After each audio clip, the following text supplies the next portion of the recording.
We have Pete Hamill with us today. Welcome, Pete. Thank you so much for talking to us today. So would you mind introducing yourself to us and tell us a little bit about you and your background and your work? Sure, yeah. My name is Pete Hamill, as has been said.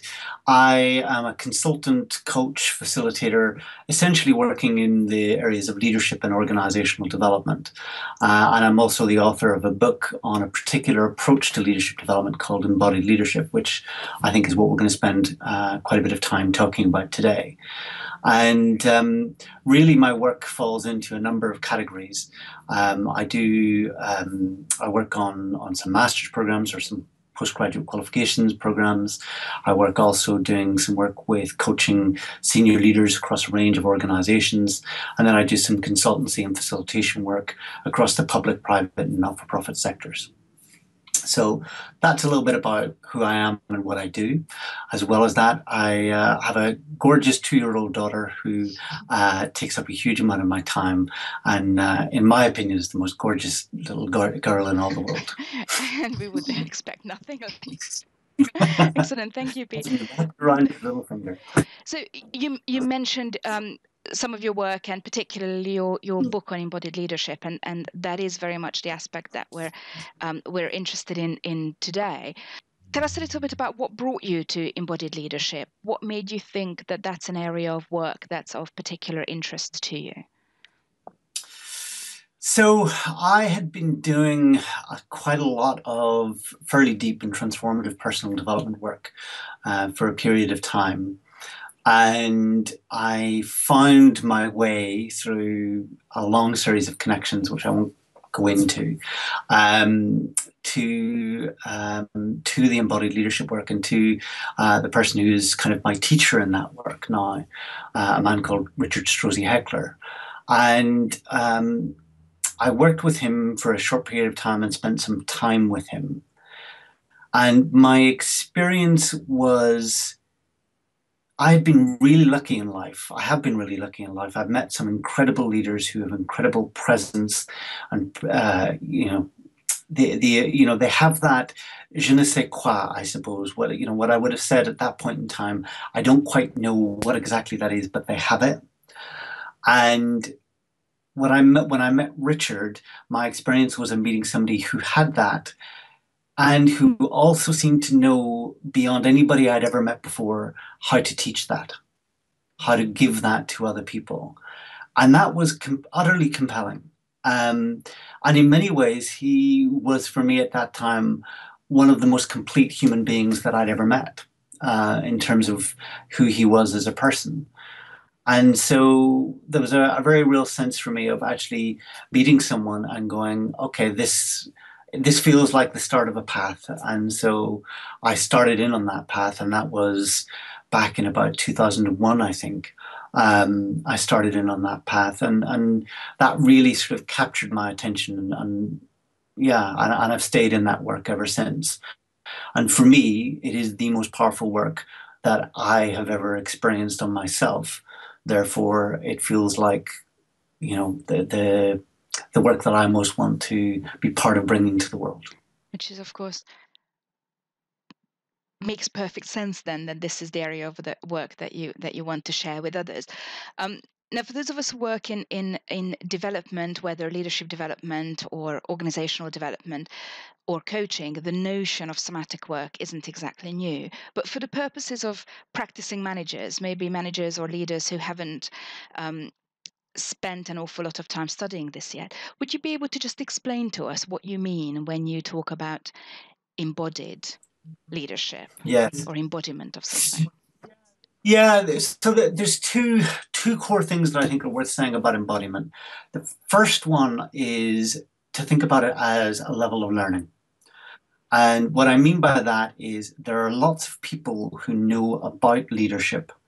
There are very few people who know how to lead, in my experience, much fewer. And so there's a question about what does it take to go from knowing about to knowing how to being able to, in those crucial moments when people are applying pressure on you and you've got to stand up and really take leadership and move something forward. How do you do that? What does it take inside of yourself to do that?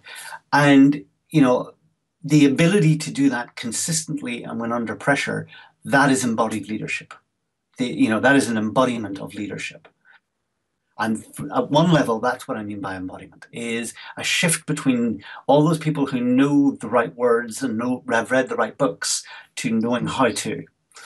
The second aspect of embodied leadership, if you put yourself back in that moment that I talked about a second ago, of you're under pressure and the pressure's on and you've got to step up and really find out what it is inside of yourself to step up and take leadership, that is not a cognitive exercise. That is not an exercise of applying a strategic model in your head, figuring out from the strategic model, and then knowing what you will do. That is an exercise where you are feeling, experiencing, often viscerally, right the way through your entire body, the sense of the pressure, the expectations, the fact of what other people will say and what other people will think about you stepping up and taking leadership in this moment, about what you care about the politics of it, about all of the different dynamics. That is what is going on in that moment. And those emotions and those experiences, it's not a series of rational thoughts. It's a whole thing that's going on below the chin that you experience in your body. All of our emotions we experience that way. We don't experience them as cognitive ideas and thoughts. We experience them, here, our anger, our anxiety, our frustration, all of that stuff lives inside of us. So our ability to deal with that, to be able to deal with that in a way that we are able to overcome some of those pressures that we experience and to be able to take action that moves what we care about forward in the world.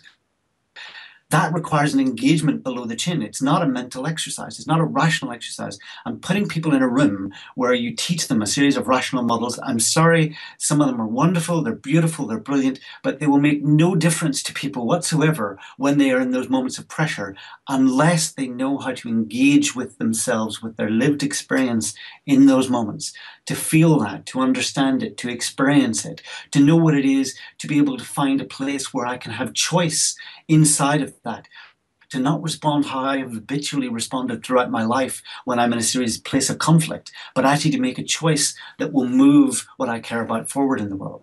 Most people in the world, for example, in conflict, are conflict averse. There's a few people who really love it and charge into it, but most people are fairly conflict averse.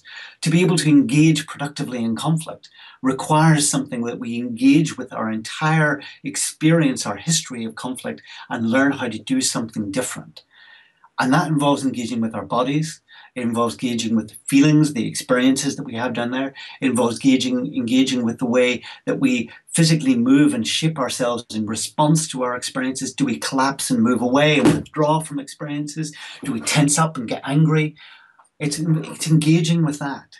And so when we talk about somatic work is about bringing the body into coaching or into leadership or embodied work. What we're talking about is the body, the living body, what it does for us, what we experience, the life that we experience inside of ourselves. We in business today, we like to kind of think of ourselves as purely rational, cognitive beings, and it's all about that level. And it's not. It really isn't. I mean, it's the great myth. And if it was purely at that level, actually, that would be slightly psychopathic. I mean, that wouldn't be good. What makes us human, ultimately, is our emotions, our felt sense of being alive that we experience in here, not up here as a rational thought. And so if we are unable to engage with and work with that, we will be utterly unable to take different actions inside of those moments of pressure. And really, if we're looking at leadership and what it takes to take leadership, it involves sticking our head above the parapet and saying sometimes, no, that's wrong. We shouldn't go down that path. It involves taking a stand. It involves a different way of responding to conflict. It involves engaging with people outside of our historical range of behaviors. And for most of us, what happens is in life, we develop a personality. And our personality is this, a collection of habitual thoughts, feelings, and behaviors that we play out time and time again. And for most of us, most of the time, that's fine. But there are times it's not. And we all know when those times are. And if you don't know, your spouse will probably be able to tell you those times when it's not. And so we have those moments where it no longer works for us. And if we really want to move, if we, if we're committed to something in leadership, if we're committed to making a difference in whatever field, whatever endeavor, whatever organization, whatever society, whatever level of leadership that we're interested in, if we're committed to making a difference there, then we need to rise above, beyond our habitual patterns of thoughts, feelings, and behaviors, and be able to take actions that are appropriate to the moment, that move us forward, that move what we care about forward in the world. And really, when we're looking at an embodied approach, we're looking at how do we cultivate the ability to take a different range of actions. That's a particular challenge, and I'd love to ask you about this in just one second. But what you highlight is really fascinating. This difference between the assumptions that we make, which is that leadership is basically cognitive, and it is something that you learn in business school, and you sit in an auditorium, and some terribly clever people show you some slides. But actually, the way you talk about it, and actually the way we all talk about it in our language, the very embodiment is already in there. And you've brought up a few of these around sticking your head above the parapet, stepping up, standing up for Yes. something.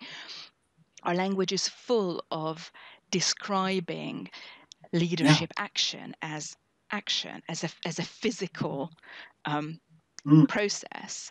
But then when it comes to teaching it, and when it comes to developing and talking about it, we often do it very much sat in a classroom and looking at slides. Yeah. And I have to admit, I wish that, at some level, I wish that would work too. It would be so much easier just to be able to kind of, read some rational models and then kind of, oh yeah, I'm a leader. Unfortunately, it doesn't work. I think some of the models and the understanding helps people feel that their decisions and their sense about something is either likely to be correct or not. That might make a very good manager. It won't make a leader. And I think you're entirely right in talking about this gap between where we are habitually and what we've got used to, and where we want to be for increased effectiveness, for better leadership, for better comfort in those situations, but also to provide the activities of somebody that other people will want to follow. So if we define leadership as something that others want to follow, then clearly that isn't something that's going to come from a slide. So can you give us a sense of how you can bridge that gap, how you can go from thinking about leadership as a purely cognitive, something that happens in your brain, to something that is lived, that is embodied, that is happens from the chin down as well as the chin up? Yeah, definitely. And the first thing I'll say about it is what I'm going to present or what I'm going to say is perhaps not the most popular populist answer, I suppose, because part of what I'm going to say is it takes time. And it takes a commitment to a path of development that I commit myself to probably on a multi-year period. This is not I kind of go and do a weekend workshop or a 3 or 4 day program, and all of a sudden I come out the other end transformed and I'm a leader. Although those can be useful along the way of a longer term path. But the path is what's important, and staying on the path is really what's important, because it's a process of self-cultivation, and that takes time. So if we think about that, the first thing that I always think about in terms of going on that path is, first of all, what do you care about as a leader? What is your leadership for? Now that's a big question, and most leaders. Most people who want to be leaders, when I start working with them, have difficulty with that question. What is your leadership for? What will you do, change, create, make happen, build in the world as a result of your leadership? The more normal way of thinking about leadership is getting into a position and therefore being a leader.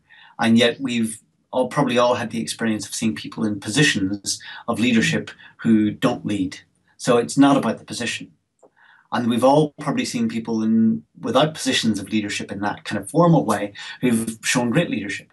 So the question, for me, for a starting point in going on this journey is, what's my leadership for? What am I going to do with my leadership?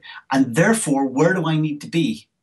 What position in this organization, in this society, in this community, in this whatever the domain in which I want to take leadership, what position do I need to be in order to achieve what I want to achieve? And that I think is the helpful way around to think about this. Rather than starting to think about it from the perspective of what position can I achieve, which is a very ego-fueled, kind of way of looking at things, and then what will I do when I get there? It's actually what do I want to achieve, and therefore where do I need to get? It's starting with the purpose, starting with why, isn't it? Yeah. Very, very much so. And so the reason I start there as well is because if you're going to engage on a path, a longer term path, you need to know why you're doing it. At some level, if the only reason you want to be a leader is because it's in vogue and it's fashionable to call yourself a leader and it seems like a good idea, then you will not stick to this path because it's hard. A path is hard. It's not the easy way to do things. If you have something that you're truly committed to achieving in the world, then that's a reason to commit and to stick to a path.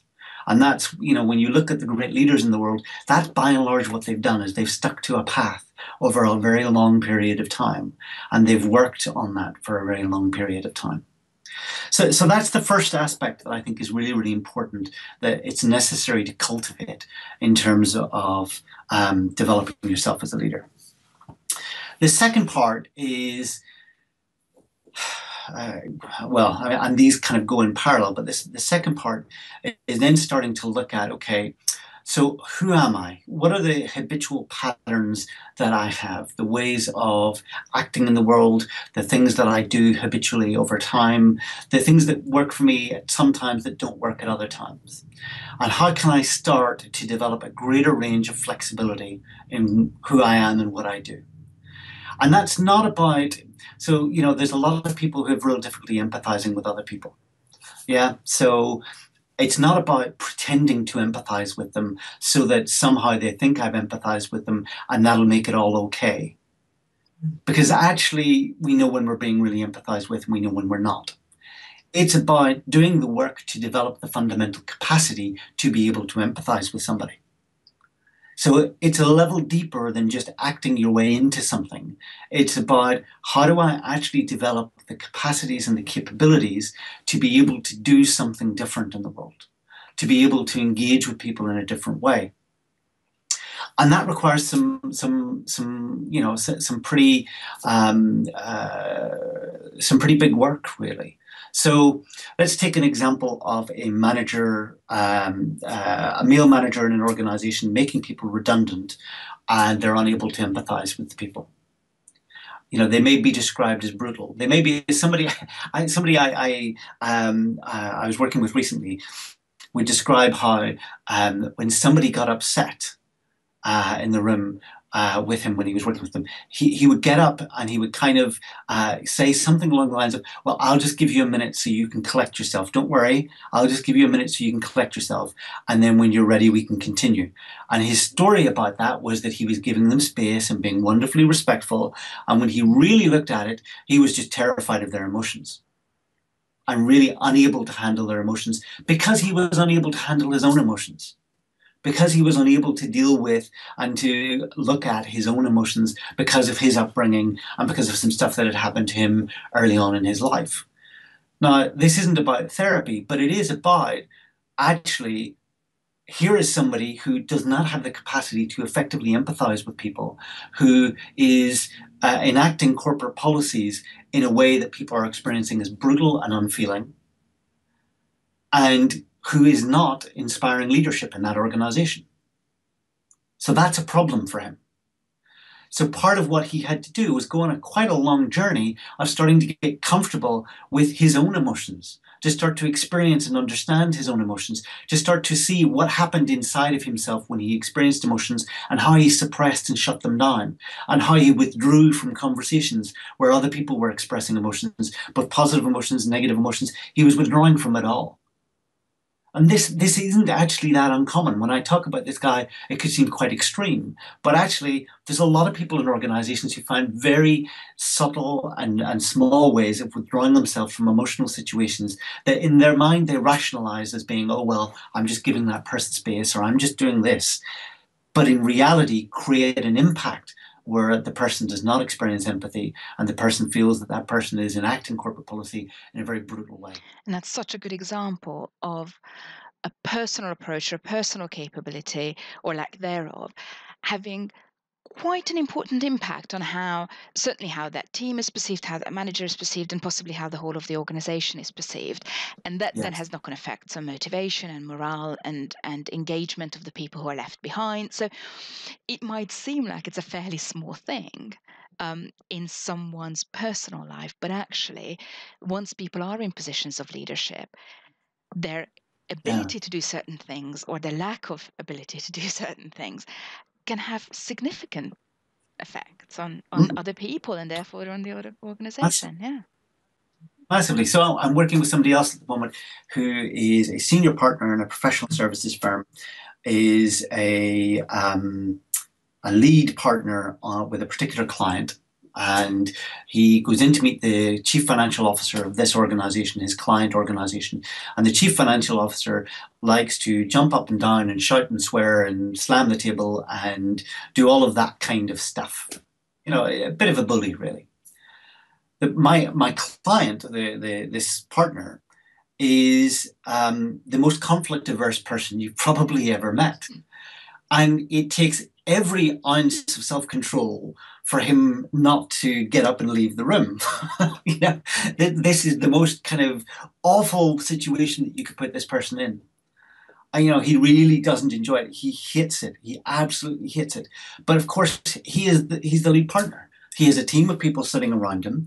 He is supposed to be the one in there taking leadership, challenging the client appropriately, giving, you know, and part of their job is to challenge the client on some of what's going on in the organization, to challenge the client appropriately, to have conversations that actually move from this kind of bullying into a place of building trust and establishing relationship for the long term. That's what his job is. You know, now when I started working with him, he was utterly unable to do this. Utterly unable to do this. So in terms of leading his client team or his team inside the organization, in terms of taking leadership with his client, in terms of building relationship with his client, the personality he had of being conflict averse was absolutely, you know, unable to deal with that. Now, you know, for many people, what happens when we kind of meet people like the bullying chief financial officer is we say, well, it's all about them. They're a bully, they're a bad person. It's you know, it's all about them. But that's not good enough. If you're going to step up and take leadership, it's not about them, it's about you. And it's about how do you manage yourself inside of that? How do you start to develop the capacity to respond to that kind of conflict in a different way where you can build relationship effectively with that individual and where you can build a productive relationship? Now, you know, that's the leadership question. And that's the question that this guy has been really grappling with and dealing with. And it's, you know, it's deep for him because, again, you go back to his history, his experiences of conflict throughout his life, the fact that, he learned to suppress conflict from a very, very young age. He has to actually learn how to engage with conflict. He has to learn how to feel what he feels during conflict rather than just suppressing it and withdrawing from the conflict. He has to be able to feel it. He has to be able to engage differently. He has to be able to respond differently. He has to be able to stand his ground effectively, actually, rather than being bullied by his client. That's what is required of him in this kind of situation. And it's no longer good enough for him to be able to say, well, you know, I'm just this type of person. This is just the way I am. This is who I am. You can't teach an old dog new tricks. That kind of conversation, that's not good enough. If you're going to take leadership and you really care about what you're up to in the world, that's not good enough. You've got to go, how do I develop the capacity? And for him, you know, there's a whole series of things that we're doing to develop the capacity. But it starts off with feeling, experiencing what's going on for him, about finding a place inside of himself. And we're doing this in a very, very structured way, finding a place inside of himself where he can actually find choice in those moments rather than responding in his historical way. And that goes through a process of learning to feel and experience the emotions that normally trigger a response in him, that normally trigger his habitual personality response, but actually learning to be with that kind of emotion so that he doesn't get triggered, so that he can actually learn to be different in that. And then what we're doing is we're looking at how he can develop a practice where he can start to do something different, where he can start to engage differently. So what I mean by that, the practice, one of the practices for him, a very simple one, is he lives in London and takes a lot of black cabs. And if you are familiar with London and black cabs, black taxi drivers, they will generally start up a conversation with you about whatever issues are in the press at any moment in time.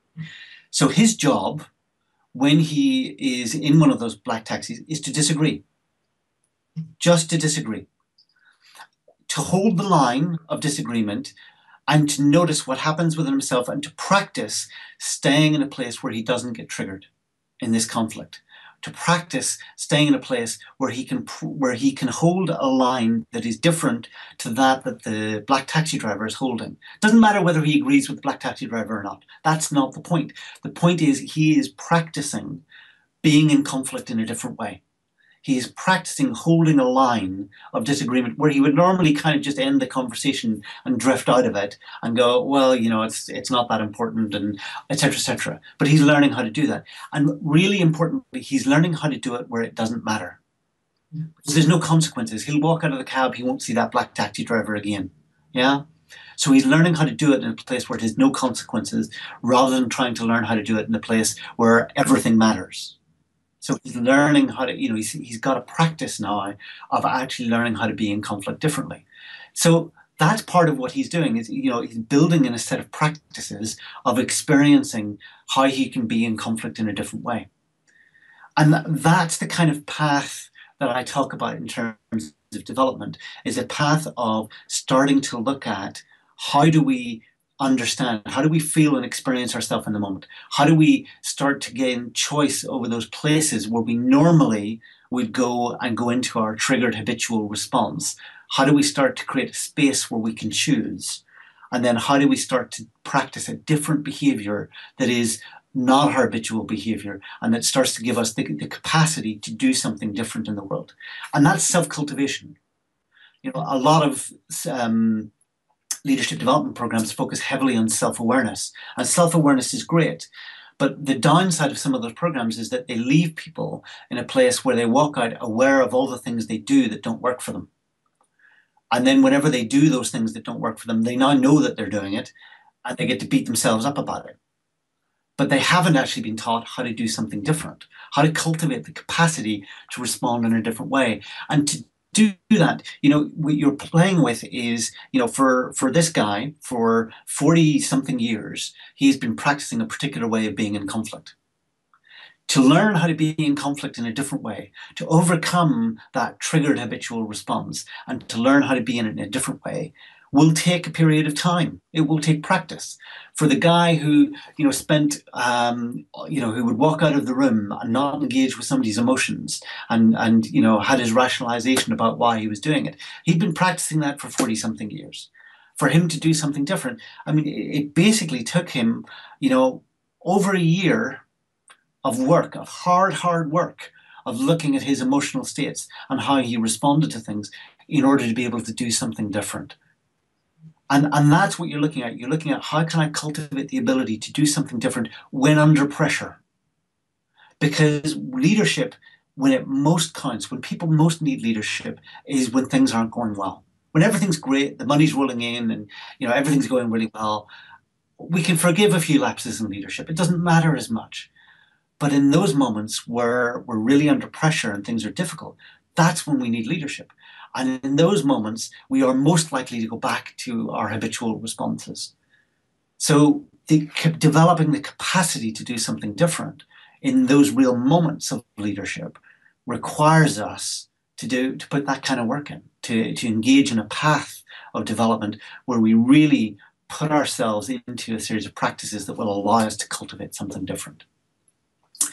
The final thing that I think is really important to go alongside that is we need to develop a greater capacity to pay attention to what's going on in the moment.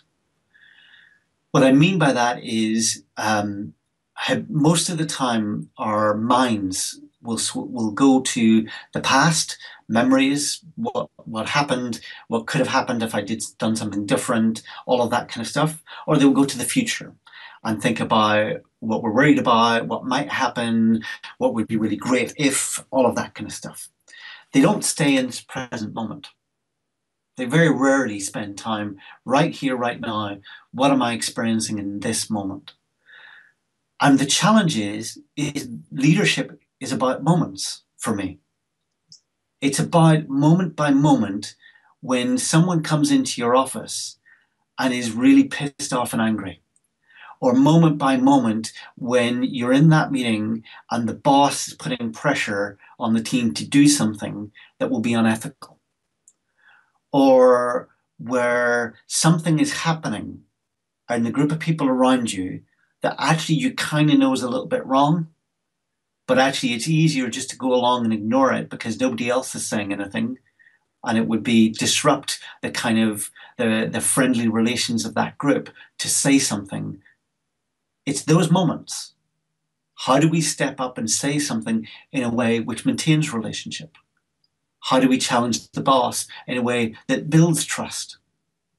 All of those moments are the moments of where we're called upon to either step up and take leadership or not. And if we're not paying attention to those moments, what happens is we wake up in the middle of the night and go, oh, that just happened. Or we're reflecting on it later when we're exercising or whatever it is. We had that moment of going, oh, I should have said something. And it becomes another thing that our mind will drift to of what I should have, maybe could have done. And what we'll do is we'll engage about how wrong the other person was and gossip about that and with other people or whatever it is.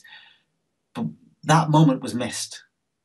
And so we have to develop the capacity to be in the moment and spot those moments. And that for me requires an engagement with mindfulness, some kind of meditation process. There are hundreds out there. I'm not going to say there's a right one or a wrong one. There are apps for this. There are books. There are all sorts of stuff. But the key thing is developing the capacity to notice moment by moment what's happening so that we can use the behavioral flexibility that we've got. If we spend this time building the behavioral flexibility to be able to respond to conflict differently, and we don't notice in the moment that actually there was something that needed to be said that was potentially conflictual, that there was a stepping up that was required, then we don't notice, we don't have the capacity to use all of the work that we've been doing. So for me, that mindfulness journey is an incredibly important part of leadership, because the danger is we don't notice the moments in which leadership needs to happen. And the mindfulness process is about paying attention. All of mindfulness approaches essentially bring our attention to the present and bring our attention to noticing what's going on. And if we can cultivate the ability to notice and to observe and to see what is going on, then we cultivate the ability to respond differently.